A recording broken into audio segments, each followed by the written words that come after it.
All right, here we are live. So, why am I happy? I have a new friend. We'll get into that in a little bit, and I'll show you around it here.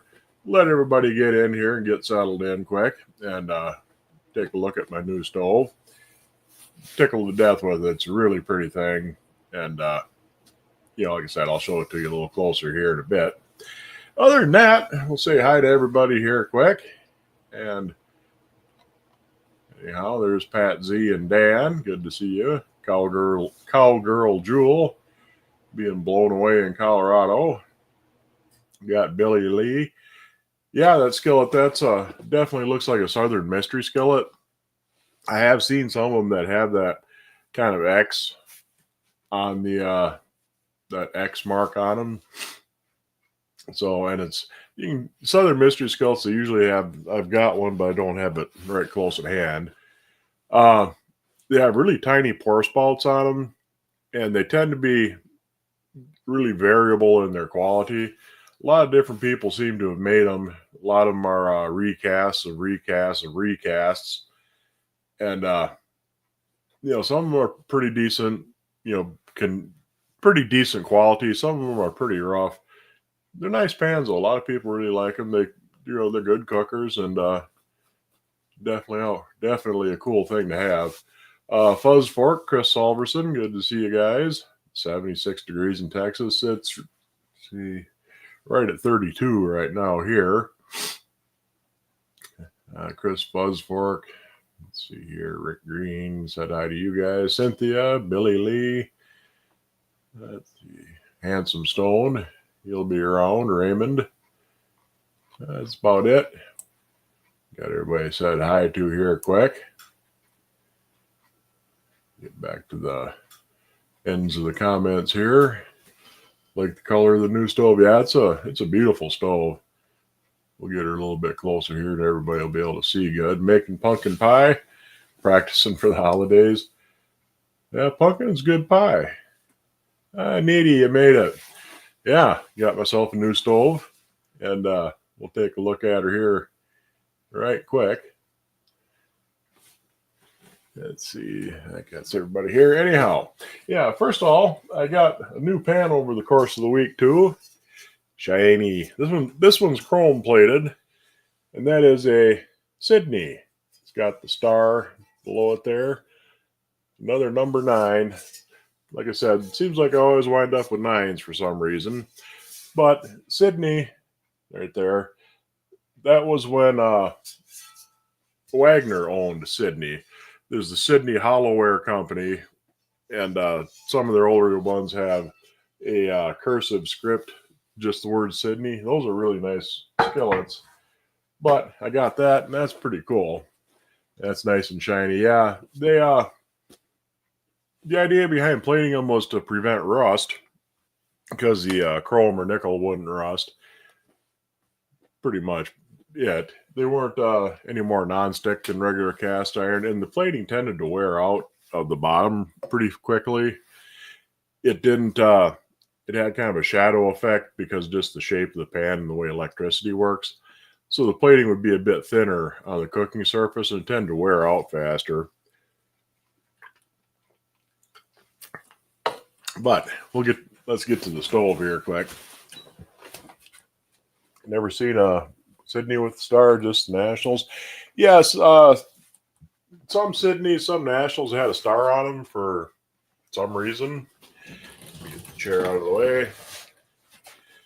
And let me show you my new friend here. Get a little closer.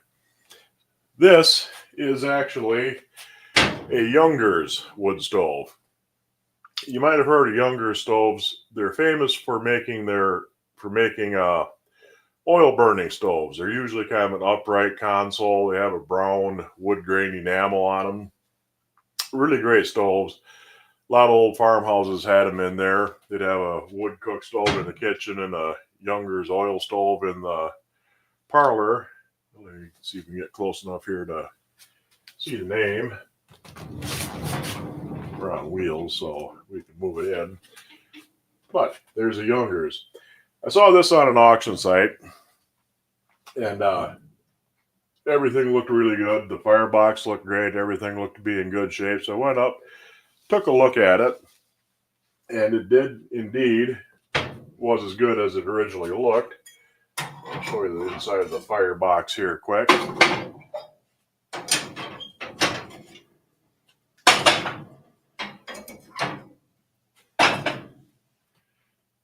Hope there's enough light you can see in there. Well, not that great. This is the flue. That's got to be put back on the back. But you can see the firebox there somewhat. Grates were in really good shape. And everything is here and intact.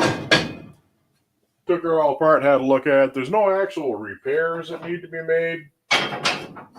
But it is missing a fair number of screws. And some are loose, so I'll end up replacing a few nuts, bolts, and screws. But anyway, it's a really beautiful stove. We'll tip her up a little bit here. Show you the warming oven.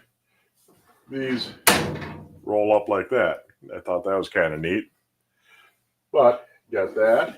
And let's see here, what else? Let me back up so you can see the shape of it. It's got these rounded corners on it. It's kind of an Art Deco sort of style. Jungers started making this type of stove in about 1910 or so. I did a little research and found looked at some catalogs. They started making them about 1910. This one's probably from the later 20s. The first models they had a hole in the front for the shaker grate. On this one, it's in the back. And they also changed the door style here. I'll show you the door. We'll get down a little farther if we can. There's the door. On a lot of these, this is a Model E, actually. It's Model 3 number E. And for a while, they had kind of an oval indentation in the door. And then there was an oval kind of insert in there, so it ended up this sunken and raised oval part. Really cool. But this one's just got a flat door. Like I said, I think this is a little bit later into the 20s and the 30s. And open the oven. There's the inside of the oven. It's a little bit bigger oven than my other one. Not very much, but just a touch. The oven door works differently on this one. There's a counterweight inside the firebox, or between the firebox and the thing there, and that keeps it counterbalances the door. But anyhow, let's see what else we want to show you. Here's the legs for it. Get right down to the ground. I got it sitting on a dolly right now.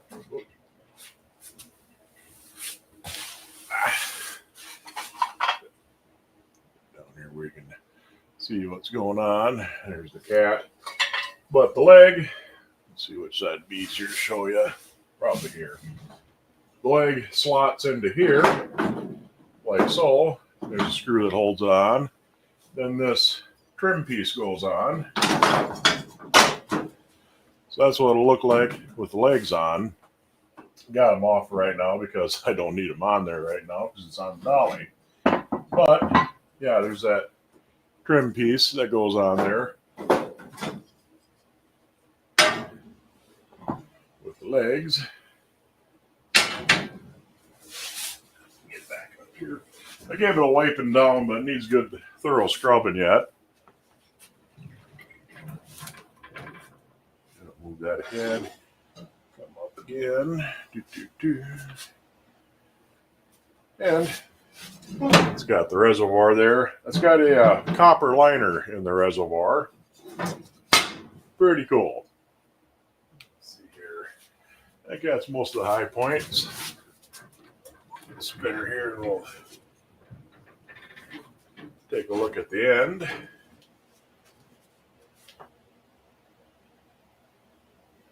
Just open up the spiders. Anyway, there's the door for the ash pan. I got the ash pan sitting over to the side here. But that's where the ash pan goes, and probably can't quite see it moving. See if I can get down there low enough to where you can see that. Get down there low enough to where you can see the. No, can't quite see it. Oops, stab myself. The ash pan isn't really big, so that might be kind of a problem. It's not. It's big, but it's not very deep, so it's going to be kind of a pain, I think. But that goes in there, and it looks like it might be the original ash pan for it, which is pretty cool, because ash pans have a tendency to rot away. No toolbox ash pan? Not yet. But I think that's the original one to it. On the inside of the door, got enough light to see it.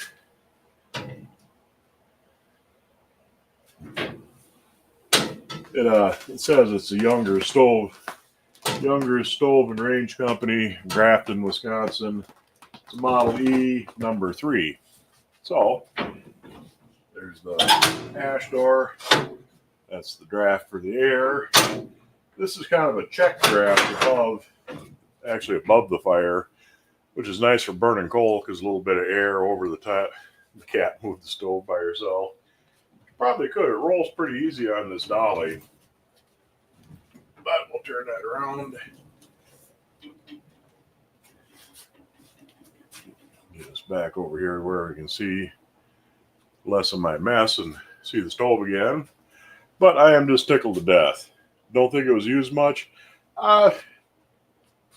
Probably used a fair bit, but taken good care of and not stored full of ashes and all kinds of wetness. So, but it needs a good scrubbing down. Needs to be set up. And I need to throttle some of these lights down a bit. I'll be right back. Don't start with me, cat.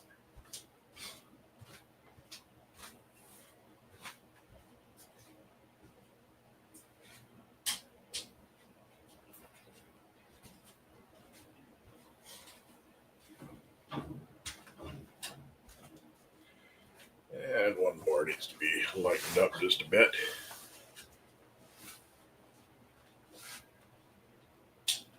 There we go. My ugly old chair. There we go. Get myself set back in there.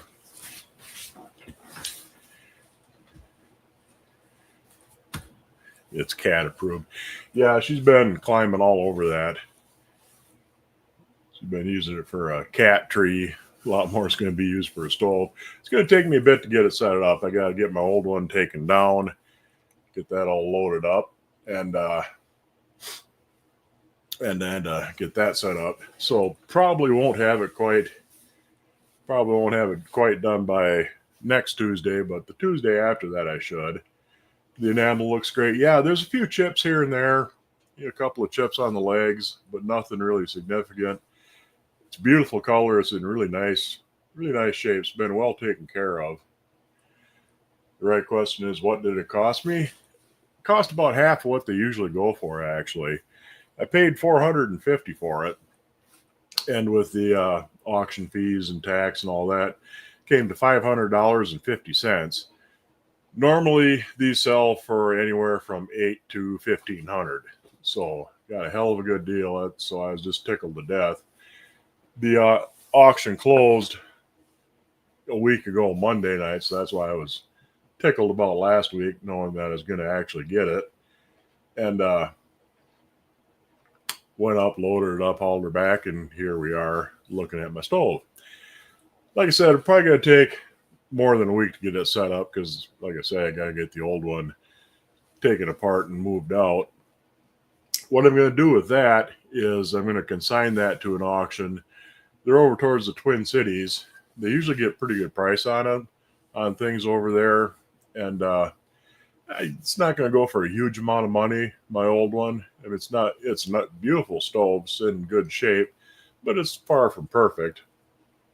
But it's good working stove. So anywhere from $200 maybe up to $350, $400, but probably around 2 to 300 is what I'm guessing it's going to sell for. How do you fix chips on enamels? It's kind of hard. You can use like an appliance touch-up paint, but it depends really on how close it is to the firebox. If it's someplace that's going to get really hot, like right next to the firebox, over time the paint will discolor. The stuff they use for re-enameling a bathtub isn't actually enamel, it's an epoxy type of paint. And again, for most of the stove you can use it, but again, once it gets too hot, you're going to run into problems with it. Basically it's like an appliance touch-up paint is usually the best way to do it, as long as it's not somewhere that's really gets too hot. You stole it, yeah. I was, like I said, I'm just tickled to death. Paid less than half of what they normally go for. Loaded it up and ran. Yes, I did. You'd burn your whole block down. You know nothing about stoves. It's not hard. It does take some practice and some common sense. Mostly cooked with wood until the last 15 years. Yeah, there are a lot of people that do cook with wood. I mean, especially in the winter around here, because it's great to have the smaller cook stove in the kitchen for, like right now when it's about freezing out, you can have a small fire going in there and not get your house way too hot. What brand is the new and old stoves? The new stove is a Jungers. I didn't know until I saw this that they even made wood stoves. Like I mentioned, they're famous for their oil burning stoves. The old one is an All-American, and it was sold by Sears because it says the All-American, the world's largest store, which was the motto of Sears and Roebuck at the time.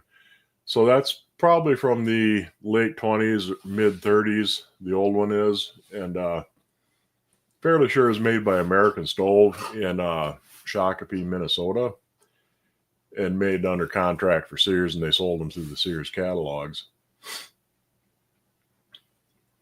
Saw an American Stove and Hollowware Company with an anchor mark on it. I'm wondering if the marks you see on Erie aren't exclusive, but a designation for where they were sold. Actually, on some older Erie skillets, you'll see little stamp marks on the back, initials, anchors, all kinds of different symbols. Those were actually the pattern makers' marks. They would put their, they had their little stamp that they would put on them that they made that pattern.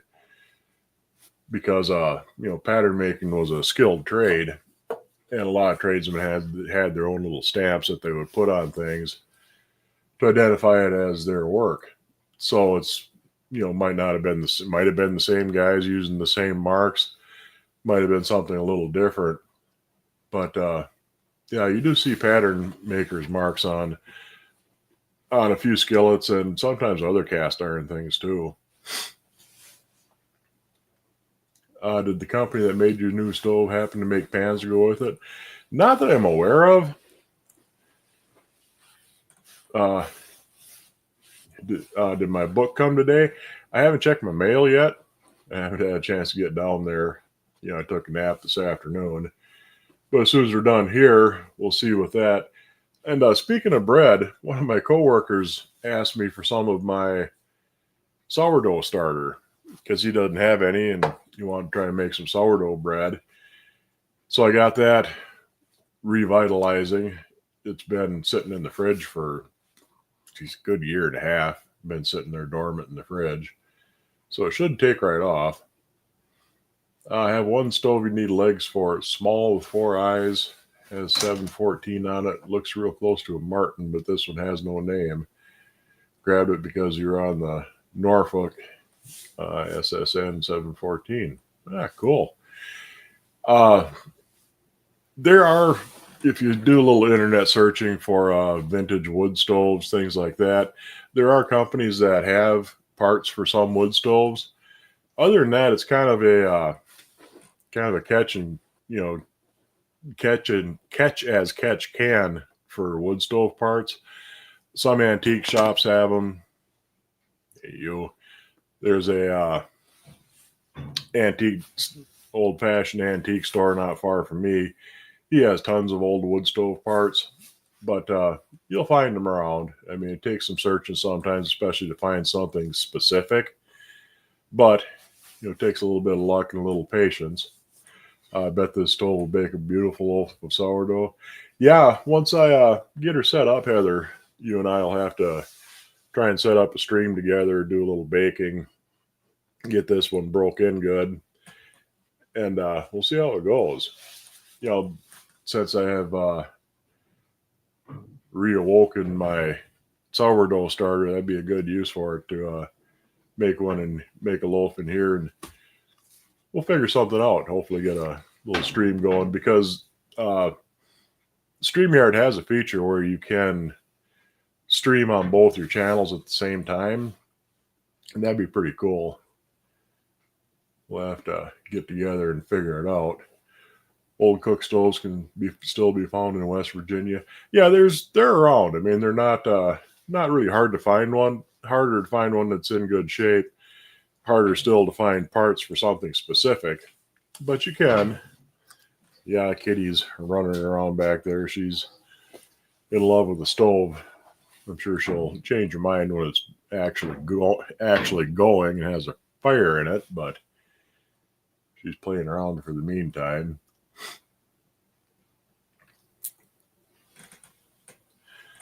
I've been making crackers with discard.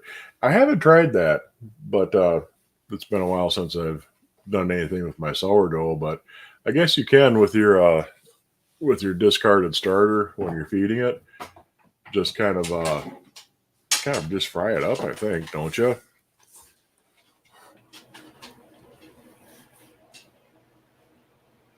We have tons here for sale. That's how you found your 3. Yeah, there's cats are nosy. Yeah, she's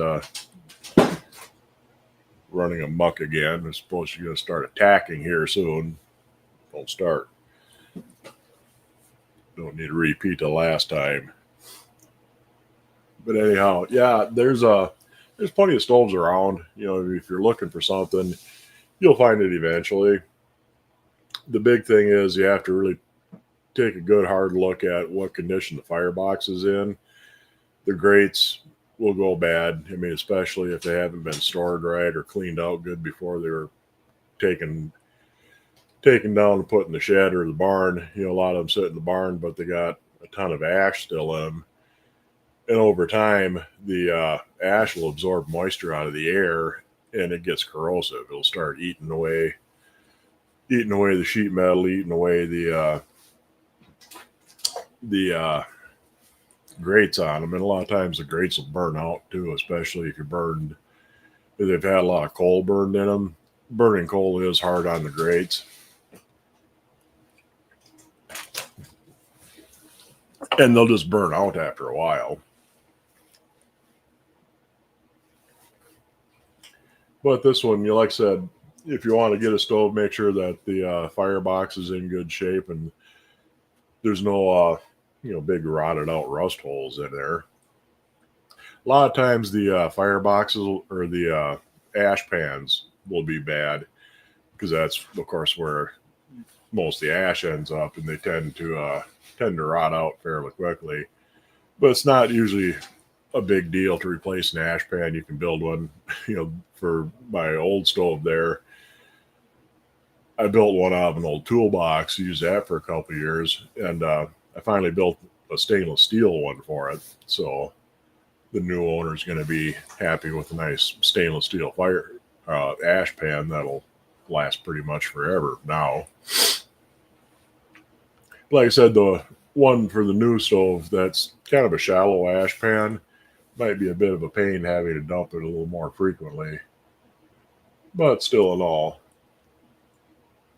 And the one other thing I think I probably might end up missing when I switch these over, let me see here. You can just see it's just smooth in front. My other stove has a little door in the front of the firebox, so you can feed wood into it without having to lift up one of the eyes to get the wood in.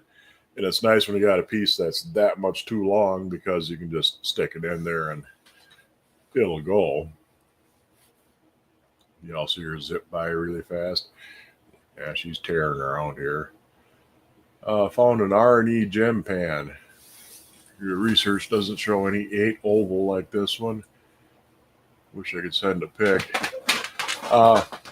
You can put it on on the Facebook page. Excuse me. You can either send it on the Facebook page and people can look at it. And number 8 oval, the R&E gem pans. They were R&E. I'm trying to remember how to put this. Waterman Company kind of pioneered the gem pans, and they contracted with R&E to do a lot of their production as well. And there were a lot of copies of the R&E, so it could be a copy that they just put the R&E name on it. Usually the R&E ones aren't gate marked on the bottom, or the Watermans aren't. The original R&E ones I don't think are, but you see a lot of them that are identical to the R&E, and they're recasts of the Waterman and R&E ones, and they usually have a gate mark on the bottom of some of the little cups. But I mean, it could definitely be an original one too. Yeah, I'm not exactly positive on all the ones that they made because they made quite a few different styles.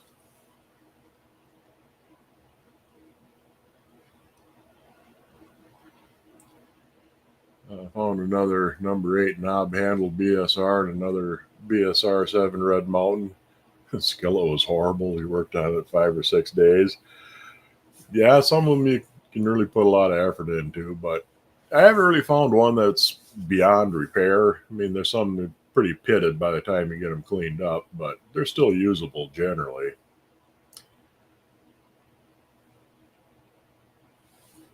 The number 7 Red Mountains are popping up a little. That's good. Let's see here. No gate mark. Yeah, it's probably, an original R&E. So, yeah, I don't know what to say. I'm not familiar with all the different styles of gem pans that they made. Like I said, they made quite a few different styles. So, but it's probably an original one if it doesn't have the gate marks on it. Gate mark at the handle. Oh, there would be. I mean, when I say the gate mark on the bottom, it'd be gate marks on the bottom of some of the cups. No, flat as a board, no spin, no wobble. It's beautiful. Well, it's even better. Yeah, sometimes it can definitely take a lot of work to get a pan to come around.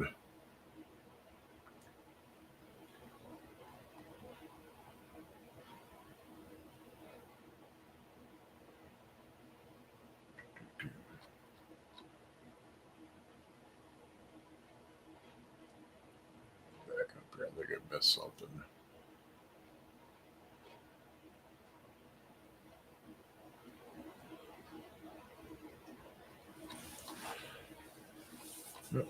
Caught up here. But anyway, let's see what else is I gonna mention here once we got done playing around with the stoves. Yeah, it's gonna take a while to get everything set up. Like I said, there's no repairs that are obviously needed on it, but it does a lot of missing screws here and there, fair number, not a huge amount. I got to tighten up a bunch of them, and I'm not sure if they're going to tighten up. Might end up just replacing quite a few of the fasteners. But like I said, other than that, it's in really nice shape. I blew it all out with the air compressor before I brought it in, and everything's really clean. There's no significant rust problems with it. Did you see the 5 pans for $2? One is a Merit cool pan, no spinner wobble. Yeah, I saw those on the Facebook thing there, and that's a hell of a deal for $2. I mean, Merits. I think the last Merit I saw sell went for around $90, maybe 100. I think it was number. Pretty sure it was an 8. Might have been a 9 too. Can't get over my new stove. How do you go about looking for auctions? This was I'd gotten some stuff from this auction before. There's a lot of local auctions around. If you go to highbid.com, a lot of local auctions use Highbid for a listing service, and they'll list everything, put up pictures of it, and you can bid through that system. But they're all different independent auctioneers, auction sites, and things like that. Then there's other ones too. It's just a matter of searching around and finding these auctions. And once you find some of them that do them fairly regular, like consignment auctions, you just kind of keep track of them, and you'd be really surprised. I stepped away to see you sold my old wood stove. Not yet. I'm going to consign it and put it up for auction. And if anybody's interested, once it's all consigned and everything, I can put up a link to it when it's finally posted. By the time it get torn down, and by the time their next sales come around, it'll probably be later in December, maybe into January, depending on how everything works out. But yeah, I'll put a thing up. I'll post the link to it when it's available. Another thing you can do is kind of look in your local newspaper. A lot of times they'll have auctions listed there, and most of the auctioneers will have websites too. So just go ahead and it's just a matter of looking around.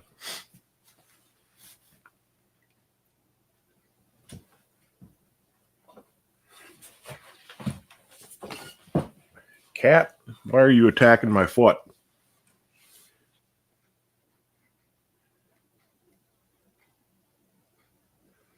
Marketplace. Yeah, there's a lot of stuff on Facebook Marketplace too. Craigslist, things like that. There's all kinds of sources for that. Might want to hold on to your old stove until you see if the old one is new one is what you want. Yeah, but like I said, it's going to take a bit before I get it all packed up and all packed up and hauled away. But this one's definitely going to be something worthwhile. I mean, it's definitely a good stove. See how it cooks. Should cook good. There's no reason why it wouldn't. Wish you lived closer to me. Yeah, the place where I'm going to take it is it's over in Baldwin, Wisconsin. It's over by the Twin Cities, fairly close to the Minnesota border. So they get a lot of business out of the Twin Cities, and that's where it'll be.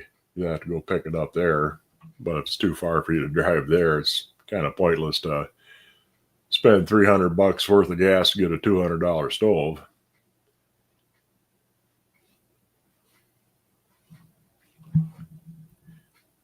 Can't bring yourself to sell any iron or stove. Still has a number 2 burner BSR, Bill's mother's stove, and another one. Yeah, I don't have room in my shed right now. I got other things in there, so I don't have room to store this one away. Otherwise, I might. But it's a good stove. It's definitely a usable piece of machinery, so you might as well pass it on down to somebody else. I'm going to punt you if you attack my toes again, cat. There. You like that? Biting me in the ankle. Ankle biting cat, for crying out loud. Do you have someone to help you? No, I did all this by myself. It ain't the first big heavy thing I moved. And actually, if once you take the top off the stove, you can take the warming ovens off and take the top and as many things off of it as you can. It lightens them up quite a bit. By the time you're left, the main part of it, it's big, but it's mostly sheet metal. Really, they're usually the door frames are cast iron, the firebox, the top, and all that, and the frame for the top. But the rest of it's all sheet metal, and it really lightens it up quite a bit. With once you get the cooktop off and all of that, the base part of it, is probably about 250, maybe 300 pounds, which is heavy, but it's definitely manageable. I mean, it's not the first big heavy thing I've moved by myself. What? What do you want? Been baking bread and pumpkin pies all day. Nothing smells better. Just why I needed a cat with a foot fetish. Yeah, she usually leaves my feet alone, but she decided just now she's gonna attack my toes. Yeah, I can't wait to get this set up because definitely gonna try some bread in it. And like I said, hopefully Heather and I will be able to do a joint stream or something of that sort and get some bread going in the wood stove. Maybe. And she just gave away a King Arthur flour bread book, and I ended up with it. So I don't have that either. And it looked like there's quite a few different recipes in there I'd love to try out because King Arthur definitely makes some puts out some good recipes for bread and stuff. That'd be so much fun. It will. I mean, we'll have to try and figure out how to set it up and or get it arranged so that we can bake something at the same time. It's brand new and you'll love it. I'm sure I will.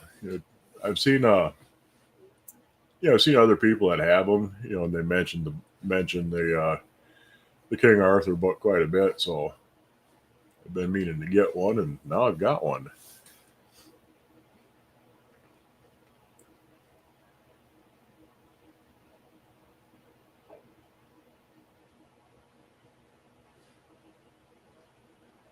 Yeah, Cynthia thought she couldn't part with anything until she sold one of her Sportsman grills. Now you got money to buy just what you want. Yeah, I mean, if I can, somebody would love to have that. My old stove. I mean, it's a working stove, and it's it's a nice old stove, and I should be able to make back a little bit of the money on it and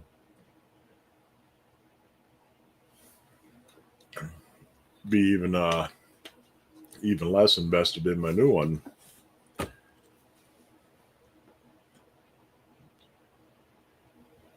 King Arthur is a great all-purpose baking website. I haven't really checked out their website, but I've been there. It's been quite a while. I kind of flipped through it a little bit. Let's see.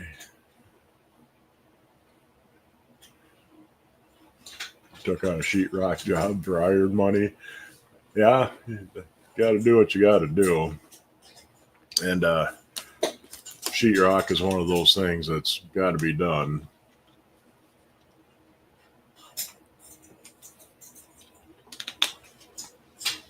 Four brand new tires for winter for your car. What are you? You got hold of something.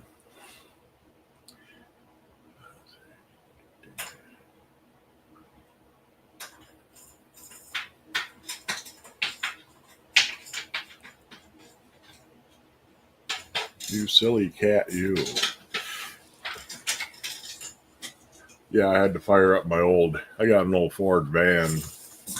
I had to put new tires on that and get her back on the road to haul this around because it's been sitting I haven't really driven it much the last couple of years really, but it's been sitting for a good 9 or 10 months. And yeah, I had to put new tires on because the old ones are shot anyway.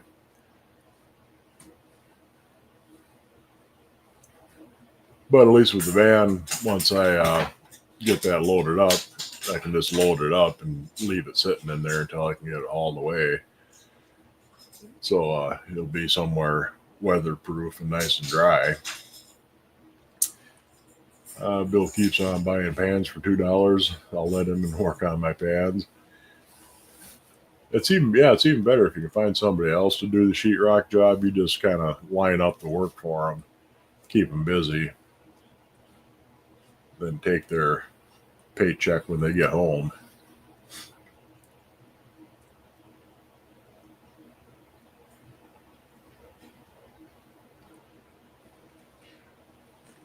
Back porch for summer cooking. Maybe, but I'm definitely gonna sell it. Like I said, I don't really have room in the shed, and the back porch isn't enclosed enough. I mean, you want to have it open so it stays cool, but you don't want your stove getting rain blowing in from the side. What should I expect to pay for a 14-inch Griswold? Used to have one, traded for a Griswold 2-burner grill. Really missed the big frying pan. The 14-inch, that would be, that'd be like a 12, 13, about a 12 or 13. 12s you can get for, I'm trying to think what the last one sold for, probably around 200 for a number 12 Griswold. A 13 or 14 is going to cost you at least twice that. A number 14, which is about 15 and a half inches, 16. Those go around 500 or more sometimes. So you're going to spend some money to get one. The 14-inch, pretty sure that'd be a number 12. You can usually get those around 250 in there somewhere.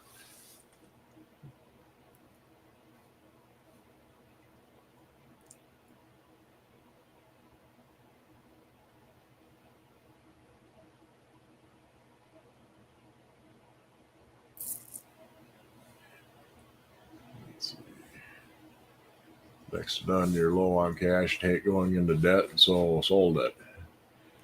Had to buy a fridge, stove, washer, dryer almost on top of each other.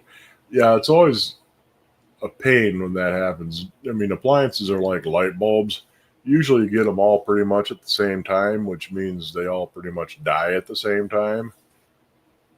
When you move into a house and you have to bring in, usually the stove is there, but you got to bring in a fridge and a washer and a dryer.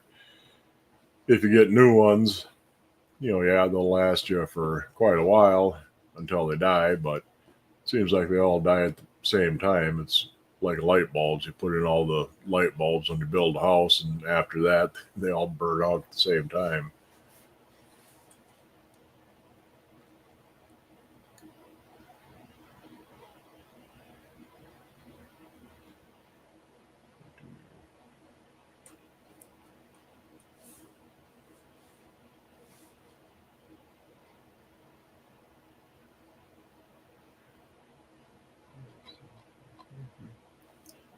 What's NOLA? New Orleans.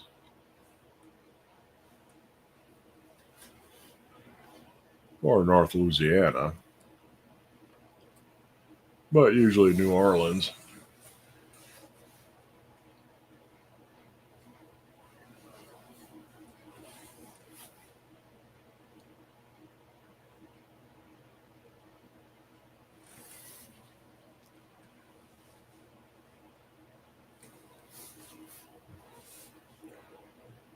I got my camera arm in kind of a weird spot this time, so I kind of look around it to see my comments. Breaking back to back and didn't need debt for the holidays or the new year. Yeah, I mean it's if it ain't one thing, it's two. I mean, if your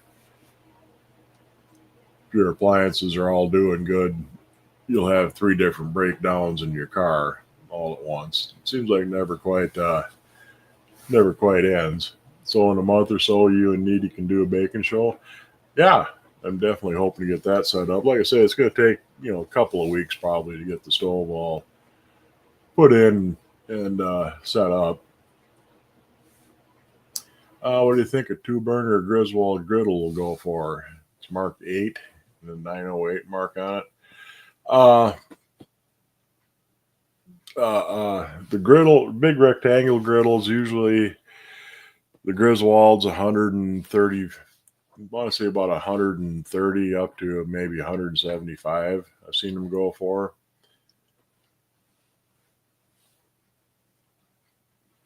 How did I clean the top of my Wagner aluminum lid? I used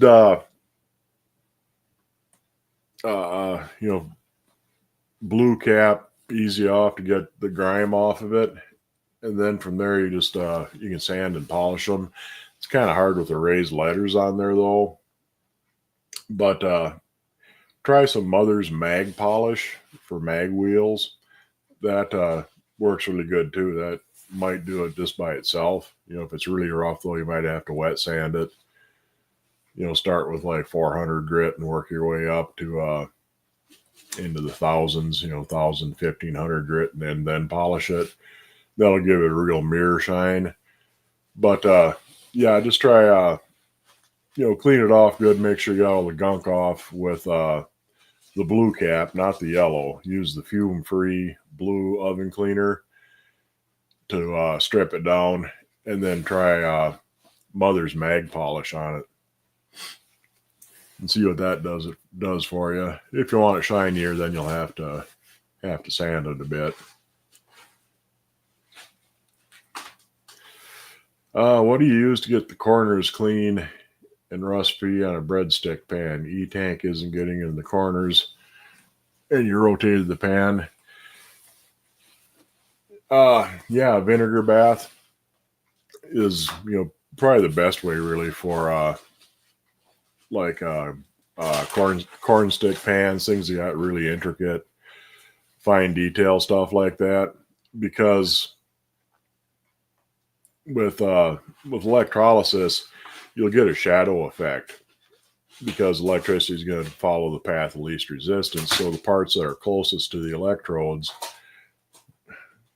cat knocking over something in the bathroom, the parts that are closest to the electrodes, the electricity will flow out through them rather than something that's way in down behind.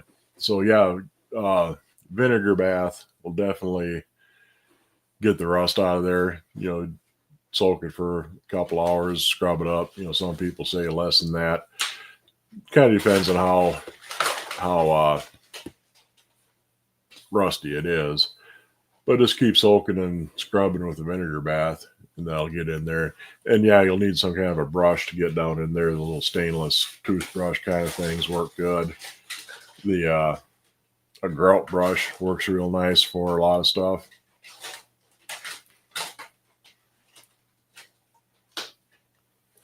The top isn't supposed to be shiny, right? A lot of it was polished from the factory. A lot of aluminum was polished right from the factory. Some of it more than others. So if you want a really bright, shiny mirror finish, it takes a lot more work. But the mag polish should take off any of the old oxidation and give you nice, at least clean metal, if not polished. Baby bottle brush, the round end. Yeah, those work good too. I mean, there's all kinds of little brushes that work. I got it right here, actually. Something that works nice for getting into nooks and crannies. It's a nylon abrasive brush. That's a end brush for a grill, actually. But you can use it by hand, and that works really nice for getting down into nooks and crannies in a lot of things. Definitely works nice for that. Here's his pre-Magnolite. Yeah, like I said, a lot of that was polished, but it kind of depends. I don't know if the Dutch ovens were really the mirror finish on a lot of them, but just getting it good and deoxidized and clean will make a big difference. Then you can decide what you want to do with it from there.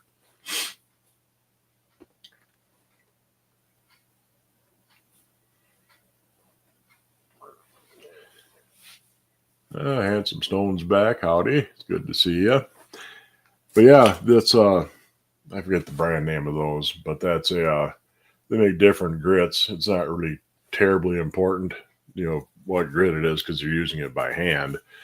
But those really work nice for getting down into the corners and the nooks and crannies. I should make a handle for that someday, so it's got a little bit more to get a hold of. But they're definitely slick for cleaning things like that. Ain't trying to polish your Magnolite. You cook too much, it'll defeat the purpose. Yeah, unless they're really, I polished up that. I got that big old oval Wagner roaster. It's got the whistle handle on it. It's really nice, and I polished that up. It really turned out beautiful.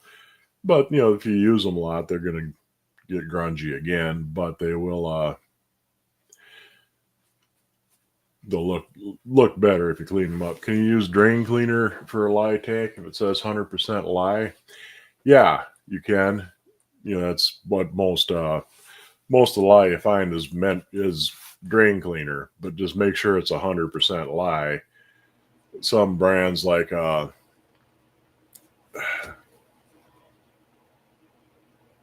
Drano and things like that, they'll have lye crystals that have powdered aluminum in it too, so that when it hits the water, the aluminum reacts with the lye and it makes it bubble and foam and fizz.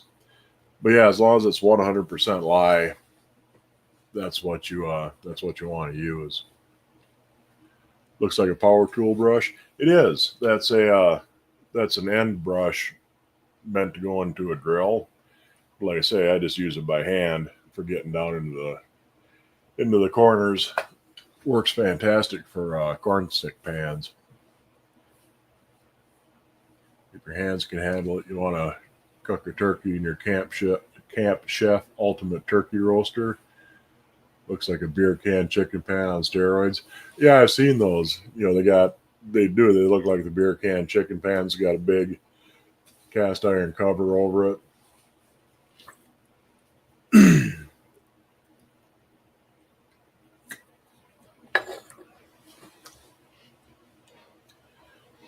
You feed lions and tigers and bears, they don't care if it comes off a flat rock. As long as they ain't particular. You can get 100% lye in any department or hardware store. Yeah, hardware stores, Menards, Home Depot, in their plumbing section, they usually have it there. Or sometimes their household cleaner sections. But yeah, just make sure it's 100% lye. There's no other things in it. Like I say, Drano and some of them have powdered aluminum to make them fizz and bubble and foam and help break up the clogs. But that ain't what you're trying to do. So.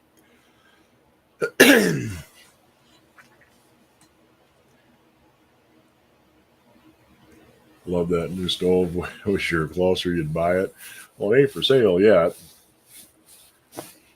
But anyway, yeah, get that set up. Be playing around with it for the next, like say, a week or two. Speaking of a flat rock, saw an awesome video where a guy cooked steaks on a flat rock over a fire. Worked awesome. Yeah, I've seen it before too, where they'd usually use like a chunk of slate because it shears nice and flat, and you get a nice flat thing to cook on.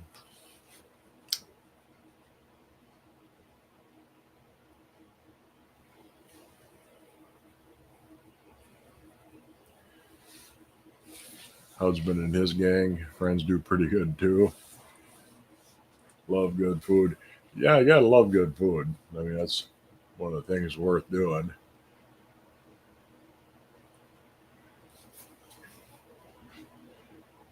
Today's world, it's hard to find a good woman who get excited about getting a wood burning stove or a splitting mall for Christmas. Until the rock breaks and drops the steaks. Yeah, some rocks don't take heat too good. I thought that the slate one worked pretty good. It was fairly heavy, but I don't know if you'd want to use it a bunch of times. It'd probably heat, stress, and crack eventually, but once or twice, I bet you could definitely use it.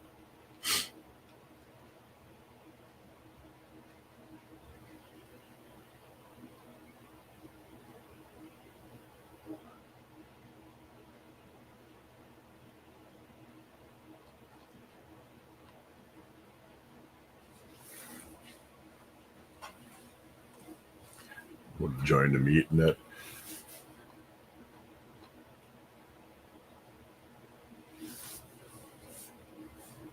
How many second rule? I think rocks are exempt. It's just your kitchen floor has the 3 second rule or 5 second rule, or a couple of days sometimes. You can beat the cat to it. I'm glad that I was happy. Yeah, like I say, I'm just tickled to death to have gotten that stove. It's really beautiful. I like that style. I mean, it's kind of an Art Deco ish looking design with all the curved lines on it, and it's a really nice color. It's just a beautiful thing. So can't wait to get it all set up and get it going. Look what I found, a brand axe with a 1940 date. Lost the bid on it. Yeah, I got that big broad axe. That's an Isaiah Blood company axe. I guess they were a big name in axe making in the 1800s, and that's a pretty cool thing. Still haven't got the right handle for it. I mean, it's got a handle on it, but a broad axe is flat on one side. It's made for squaring up a log for making rough hewn timbers, and the handle has an offset to it. The handle's kind of bent so that when you're standing on the log, you can run the axe straight and chop a straight line down the side of the log.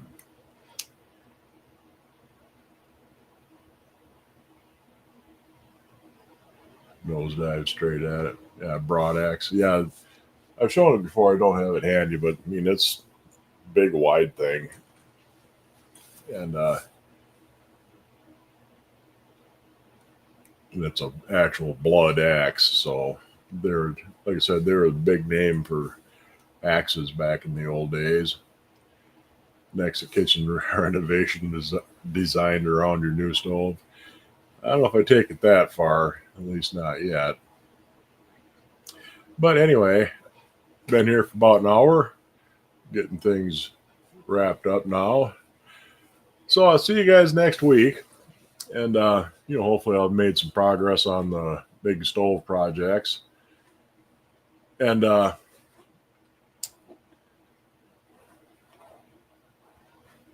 like I said, hopefully that'll be